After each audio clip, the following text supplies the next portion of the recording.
सभी छोटे बड़े श्रोताओं को सुनीता भटनागर का प्यार भरा नमस्कार।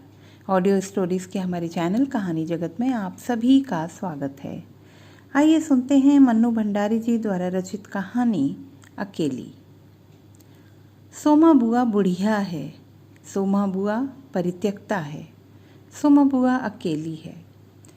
सोमा बुआ का जवान बेटा क्या जाता रहा, उनकी जवानी ही चली गई। पति को पुत्र वियोग का ऐसा सदमा लगा कि वे पत्नी घर बार तज कर तीर्थवासी हुए और परिवार में कोई ऐसा सदस्य नहीं था जो उनके इस एकाकीपन को दूर करता। पिछले 20 वर्षों से उनके जीवन की इस एक रास्ता में किसी प्रकार का कोई व्यवधान उपस्थित नहीं हुआ, कोई परिवर्तन नहीं आया। यूँ हर साल 1 महीने के लिए उनके पति उनके पास आकर रहते थे, पर कभी उन्होंने पति की प्रतीक्षा नहीं की, उनकी राह में आंखें नहीं बिछाईं। जब तक पति रहते उनका मन और भी मुरझाया हुआ रहता, क्योंकि पति के स्नेहहीन व्यवहार का अंकुश उनके रोजमर्रा के जीवन की अबाध गति से बहती स्वच्छंद धारा को कुंठित कर देता। उस समय उनका घूमना फिरना, मिलना जुलना बंद हो जाता और सन्यासी जी महाराज से यह भी नहीं होता कि 2 मीठे बोल बोलकर सोमा बुआ को एक ऐसा संबल ही पकड़ा दें जिसका आसरा लेकर वे उनके वियोग के 11 महीने काट दें। इस स्थिति में बुआ को अपनी जिंदगी पास पड़ोस वालों के भरोसे ही काटनी पड़ती थी। किसी के घर मुंडन हो, छठी हो, जनेऊ हो, शादी हो या गमी, बुआ पहुंच जाती और फिर छाती फाड़ कर काम करती, मानो वे दूसरे के घर में नहीं अपने ही घर में काम कर रही हों। आजकल सोमा बुआ के पति आए हैं और अभी अभी कुछ कहा सुनी होकर चुकी है।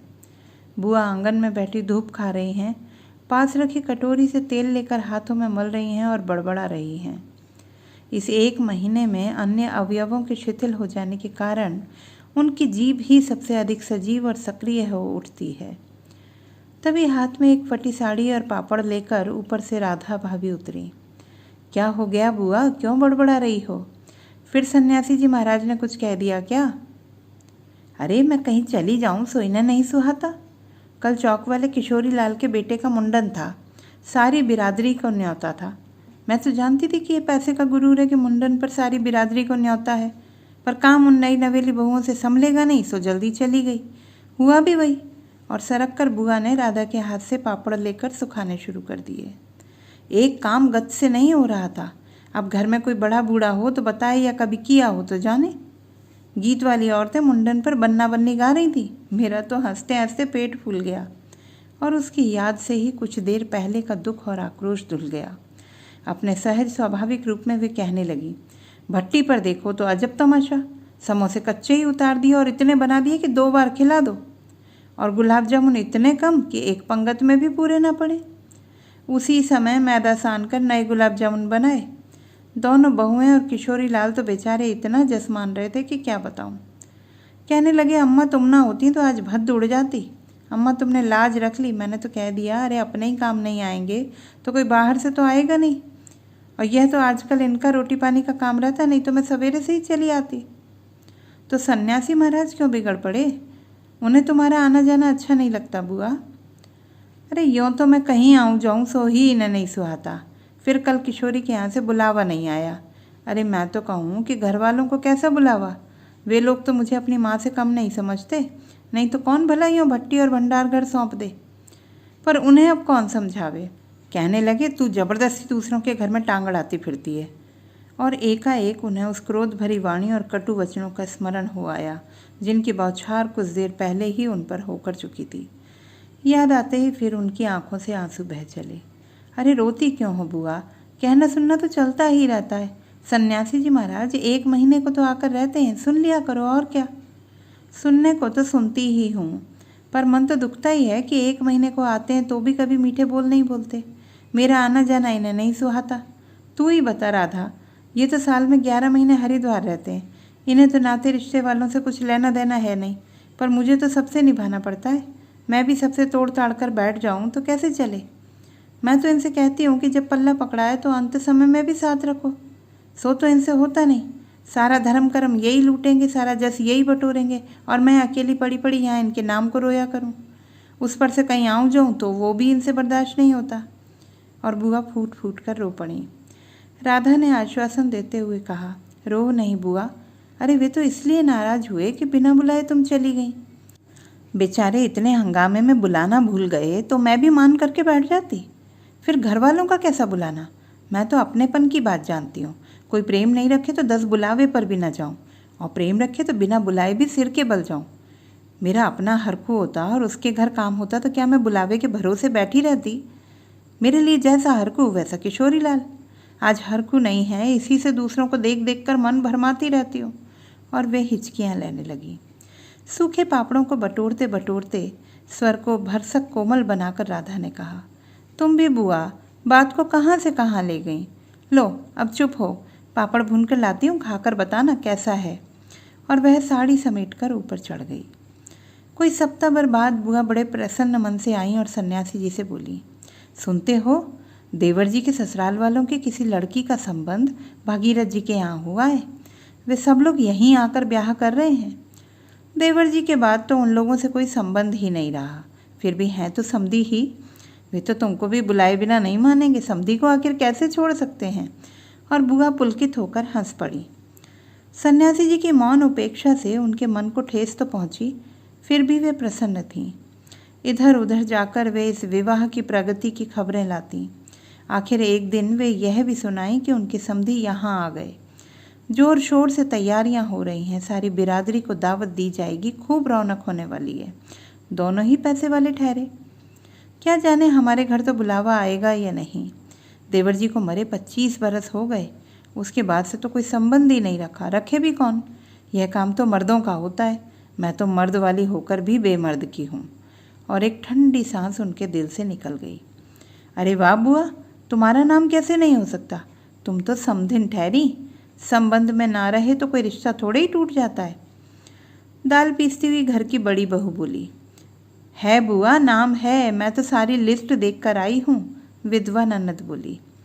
बैठे ही बैठे एकदम आगे सरक कर बुआ ने बड़े उत्साह से पूछा, तुम अपनी आंखों से देख कर आई है नाम?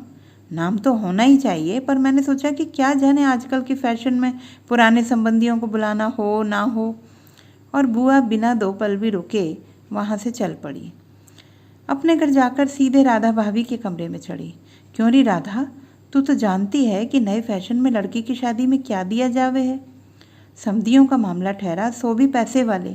खाली हाथ जाऊंगी तो अच्छा नहीं लगेगा। मैं तो पुराने ज़माने की ठहरी, तू ही बता दे क्या दूँ। अब कुछ बनने बनाने का समय तो रहा नहीं। 2 दिन बाकी हैं, सो कुछ बना बनाया ही खरीद लाना। क्या देना चाहती हो अम्मा? जेवर, कपड़ा या श्रृंगारदान या कोई और चांदी की चीज़ें? मैं तो कुछ भी नहीं समझूंगी। जो कुछ पास है तुझे ला कर दे देती हूँ, तो जो ठीक समझे ले आना। बस भद्द नहीं उड़नी चाहिए। अच्छा देखूँ पहले के रुपए कितने हैं। और वे डगमगाते कदमों से नीचे आईं। 2-3 कपड़ों की गठरियाँ हटाकर एक छोटा सा बक्स निकाला। बड़े जतन से उसे खोला। उसमें 7 रुपये कुछ रेजगारी पड़ी थी और 1 अंगूठी। बुआ का अनुमान था कि रुपए कुछ ज़्यादा होंगे, पर जब 7 ही रुपये निकले तो सोच में पड़ गईं। रईस समधियों के घर में इतने से रुपयों से तो बिंदी भी नहीं लगेगी। उनकी नज़र अंगूठी पर गई। यह उनके मृत पुत्र की एकमात्र निशानी उनके पास रह गई थी। बड़े बड़े आर्थिक संकटों के समय भी वे उस अंगूठी का मोह नहीं छोड़ सकी थी। आज भी एक बार उसे उठाते समय उनका दिल धड़क गया। फिर भी उन्होंने 5 रुपये और वह अंगूठी आंचल में बांध ली। बक्स को बंद किया और फिर ऊपर को चली। पर इस बार उनके मन का उत्साह कुछ ठंडा पड़ गया था और पैरों की गति शिथिल। राधा के पास जाकर बोली, रुपए तो नहीं निकले बहू, आए भी कहाँ से? मेरा कौन कमाने वाला बैठा है? उस कोठरी का किराया आता है, उसमें तो 2 समय की रोटी निकल जाती है जैसे तैसे। और वे रो पड़ी। राधा ने कहा, क्या करूं बुआ, आजकल मेरा भी हाथ तंग है, नहीं तो मैं ही दे देती। अरे पर तुम देने के चक्कर में पड़ती ही क्यों हो? आजकल तो देने लेने का रिवाज ही उठ गया। नहीं रे राधा, समधियों का मामला ठहरा। 25 बरस हो गए तो भी वे नहीं भूले, और मैं खाली हाथ जाऊं? नहीं नहीं, इससे तो ना जाऊं सो ही अच्छा। तो जाओ ही मत, चलो छुट्टी हुई। इतने लोगों में किसे पता लगेगा कि आई या नहीं? राधा ने सारी समस्या का सीधा सा हल बताते हुए कहा। बड़ा बुरा मानेंगे, सारे शहर के लोग जाएंगे और मैं समधिन होकर नहीं जाऊंगी तो यही समझेंगे कि देवर जी मरे तो संबंध भी तोड़ लिया। नहीं नहीं, तू ये अंगूठी बेच ही दे। और उन्होंने आंचल की गांठ खोलकर एक पुराने ज़माने की अंगूठी राधा के हाथ पर रख दी। फिर बड़े मिन्नत के स्वर में बोली, तू तो बाजार जाती है राधा, इसे बेच देना और जो कुछ ठीक समझे खरीद लेना, बस शोभा रह जाए इतना ख्याल रखना। गली में बुआ ने चूड़ी वाले की आवाज़ सुनी तो एकाएक ही उनकी नज़र अपने हाथ की भद्दी मटमैली चूड़ियों पर जाकर टिक गई। कल समधियों के यहाँ जाना है, जेवर नहीं तो कम से कम कांच की चूड़ी तो अच्छी पहन ले। पर एक अत्यंत लाज ने उनके कदमों को रोक लिया। कोई देख लेगा तो? लेकिन दूसरे क्षण ही अपनी इस कमज़ोरी पर विजय पाती वे पीछे के दरवाजे पर पहुंच गईं और 1 रुपया कलदार खर्च करके लाल हरी चूड़ियों के बंद पहन लिए। पर सारे दिन हाथों को साड़ी के आंचल से ढके ढके फिरी। शाम को राधा भाभी ने बुआ को चांदी की एक सिंदूरदानी, एक साड़ी और एक ब्लाउज़ का कपड़ा लाकर दे दिया। सब कुछ देख पाकर बुआ बड़ी प्रसन्न हुई और यह सोच सोचकर कि जब वे ये सब दे देंगी तो उनकी समधिन पुरानी बातों की दुहाई दे देकर उनकी मिलनसारिता की कितनी प्रशंसा करेंगी, उनका मन पुलकित होने लगा। अंगूठी बेचने का गम भी जाता रहा। पास वाले बनिए के यहाँ से एक आने का पीला रंग लाकर रात में उन्होंने साड़ी रंगी। शादी में सफ़ेद साड़ी पहनकर जाना क्या अच्छा लगेगा? रात में सोई तो मन कल की ओर दौड़ रहा था। दूसरे दिन 9 बजते बजते खाने का काम समाप्त कर डाला। अपनी रंगी हुई साड़ी देखी तो कुछ जंची नहीं। फिर ऊपर राधा के पास पहुंची। क्यों राधा, तू तो रंगी साड़ी पहनती है तो बड़ी आव रहती है, चमक रहती है, इसमें तो चमक ही नहीं आई। तुमने कलफ जो नहीं लगाया अम्मा, थोड़ा सा मान दे देती तो अच्छा रहता। अभी दे लो, ठीक हो जाएगी। बुलावा कब का है?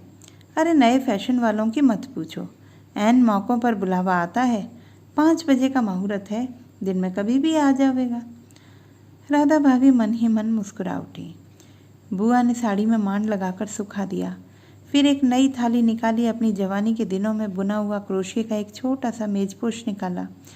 थाली में साड़ी, सिंदूरदानी, एक नारियल और थोड़े से बताशे सजाए।